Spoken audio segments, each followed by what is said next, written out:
فرماتے ہیں رسول اللہ صلی اللہ علیہ وسلم نے ارشاد فرمایا، اے لوگو تم میرے لیے 6 چیزوں کو قبول کر لو، میرے لیے 6 چیزوں کی ضمانت دے دو، میں تمہارے لیے جنت کو قبول کروا دوں گا۔ میں اپنے رب کے حضور یہ سفارش کروں گا، مالک ان لوگوں نے میرے لیے 6 چیزوں کو قبول کیا ہے، مالک میں تیرے سامنے یہ التجا کر رہا ہوں، سفارش کر رہا ہوں، مالک ان کے لیے جنت کو قبول کروا دے، ان کے لیے جنت کا راستہ آسان فرما دے۔ 6 باتیں کون سی؟ فرمایا جب بھی تم میں سے کوئی بات کہے، اپنے لفظ سے کوئی بات نکالے تو اسے چاہیے کہ وہ کبھی بھی جھوٹ نہ بولے۔ جھوٹ بولنے سے ایسی بدبو پیدا ہوتی ہے، حدیث مبارک ہے حضور علیہ السلام نے ارشاد فرمایا جو بندہ جھوٹ بولتا ہے ایک ایسی بدبو پیدا ہوتی ہے جس سے رحمت کے فرشتے 1 میل دور چلے جاتے ہیں۔ یہ جھوٹ بولنے کی منحوست ہے، ایک ایسی بدبو پیدا ہو جاتی ہے جس سے رحمت کے فرشتے 1 میل دور چلے جاتے ہیں۔ ہم دیکھتے ہیں رات کو سوتے وقت ہماری آنکھیں کھل جاتی ہیں، ہمارا منہ کھل جاتا ہے، یہ ناک کی نتھنیاں یہ کھلی ہوتی ہیں، کچھ لوگوں کا منہ بھی کھل جاتا ہے سوتے وقت، لیکن کون سی ایسی شے ہے جو ایک سیکورٹی گارڈ کی صورت میں نہ تو آپ کے کانوں کے سوراخوں پر حملہ آور ہوتی ہے، نہ آپ کے ناک کے نتھنیوں کے اوپر وہ حملہ آور ہوتی ہے، کہیں بھی آپ کو کوئی چیز نقصان نہیں پہنچاتی؟ وہ اللہ رب العالمین کے رحمت کے فرشتے ہیں جو ہمارے اوپر رات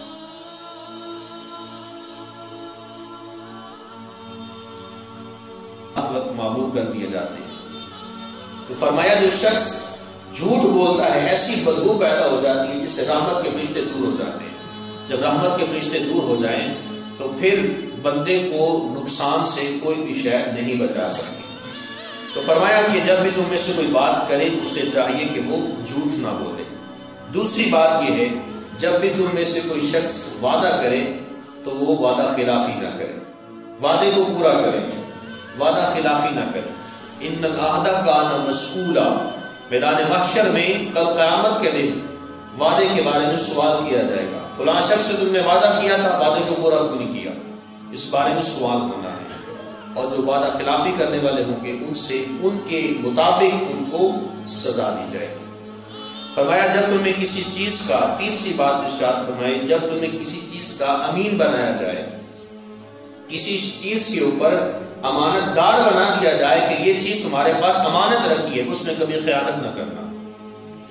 صرف کسی شے کے رکھنے پر بندوں کو امین نہیں بنایا گیا، اپنے مسلمان بھائی کو اچھا مشورہ دے دینا یہ بھی امانت ہے۔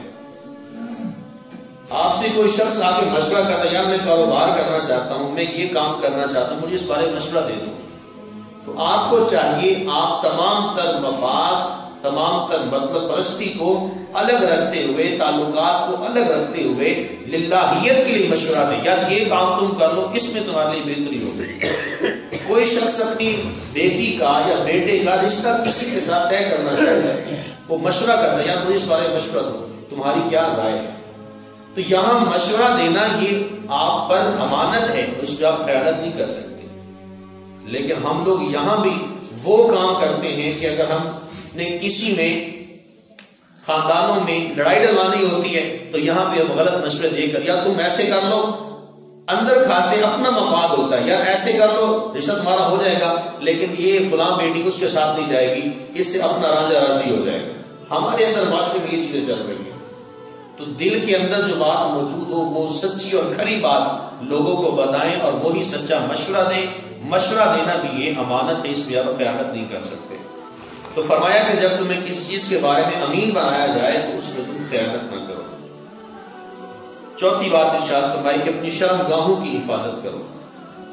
شرمگاہوں کی حفاظت، اس پر آقا کریم علیہ الصلوۃ والتسلیمات نے جنت کا وعدہ فرمایا ہے۔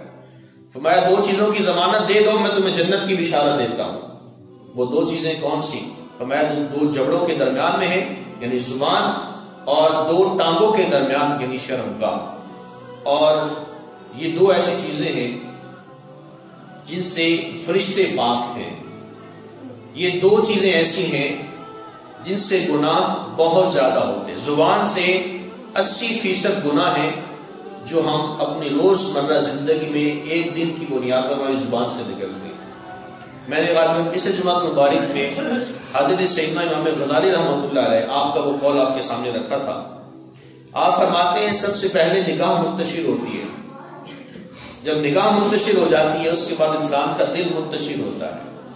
جب دل منتشر ہو جاتا ہے پھر انسان کی شرمگاہ منتشر ہوتی ہے اور پھر ایک بندہ وہ زنا کی طرف مائل ہو جاتا ہے. تو وہ فرمایا کہ اپنی شرمگاہوں کی حفاظت کرو، اس لیے کہ اگر تم اس حفاظت کرنے میں کامیاب ہو جاتے ہو تو تمہارے لیے جنت کا راستہ آسان ہو جائے گا. آگے فرمایا کہ اپنی نگاہوں کو نیچے رکھو، نگاہوں کو جھکا کے رکھو، نگاہوں میں چادر حیا اپنا کے رکھو، اپنی نگاہوں میں حیا کا سرما ڈال کے رکھو. کسی کی ماں بہن بیٹی کی طرف دیکھنے سے پہلے غور کر لینا کہ میں بھی کسی کا بھائی ہوں، میری بھی بہن ہے، میری بھی زوجہ ہے، میری بھی ماں ہے، میری بھی بیٹی ہے. کسی کی طرف دیکھنے سے پہلے اپنے گریبان میں ضرور جھانک لینا کہ اگر میں آج کسی کی طرف دیکھ رہا ہوں کل کو میری بہن کی طرف بھی کوئی دیکھے گا، کل کو میری بیٹی کی طرف بھی کوئی دیکھے گا، کل کو میری بیوی کی طرف بھی کوئی دیکھے گا، کل کو میری ماں کی طرف بھی کوئی دیکھے گا. شرمگاہوں کی حفاظت کے ساتھ ساتھ اگلی بات یہ ارشاد فرمائی کہ اپنی نگاہوں کی بھی حفاظت کرنی ہے. نگاہ سے نکلنے والا ایک ایسا تیر ہے جو ایک بندہ مومن کی زندگی کے اعمال کو ضائع کر دیتا ہے. دین اسلام ایک ایسا خوبصورت دین ہے جس کا دوسرا نام ہی حیا ہے. اور حضور علیہ السلام اس قدر باحیا تھے، صحابہ فرماتے ہیں کہ رسول اللہ صلی اللہ علیہ وسلم ایک کنواری باقیہ دوشیزہ لڑکی سے بھی زیادہ باحیا تھے. کنواری دوشیزی لڑکی جو کنواری ہوتی ہے، ان میرڈ ہوتی ہے، فرمایا اس سے بھی بڑھ کر رسول اللہ باحیا تھے. لیکن ہم رسول اللہ کے امتی ہیں، ہماری حیا کا کیا پیمانہ ہے؟ کیا ہمارے حیا کی جو مقدار ہے، جو میعاد ہے، وہ میرے اور آپ سب نے تعین کرنی ہے اور اپنے معافی ضمیر میں جھانک کر دیکھنا ہے کہ ہم کس قدر حیا کو فالو کرتے ہیں. فرمایا کہ اپنی نگاہوں کی حفاظت کرو، نگاہوں کو نیچے رکھو، جھکا کے رکھو. جب تم ایسا کرنے میں کامیاب ہو جاؤ گے تو اللہ رب العالمین تمہارے لیے جنت کا راستہ آسان فرما دے گا. چھٹی بات ارشاد فرمائی کہ اپنے ہاتھوں کو گناہوں سے روکو. جب تم اپنے ہاتھوں کو گناہوں سے روکنے سے باز آ جاؤ گے تو پھر تمہارے لیے جنت کا راستہ آسان ہو جائے گا.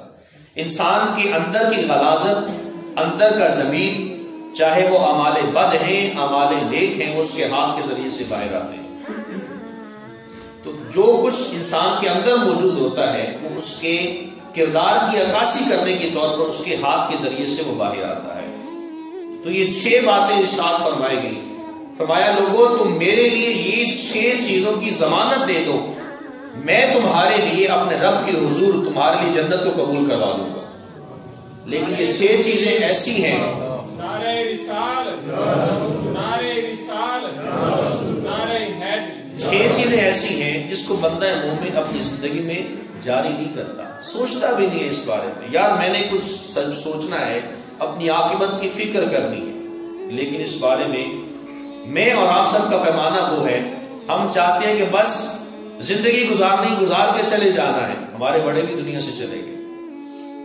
سچی توبہ کی توفیق کا مل جانا یہ بہت بڑی سعادت مندی کی بات ہے. اپنی زندگیوں میں ایک ایسے انقلاب کو لے کر آئیے کہ آپ جب دنیا سے جائیں تو پتہ چلے کہ رسول اللہ کا امتی دنیا سے جا رہا ہے. حضور نبی رحمت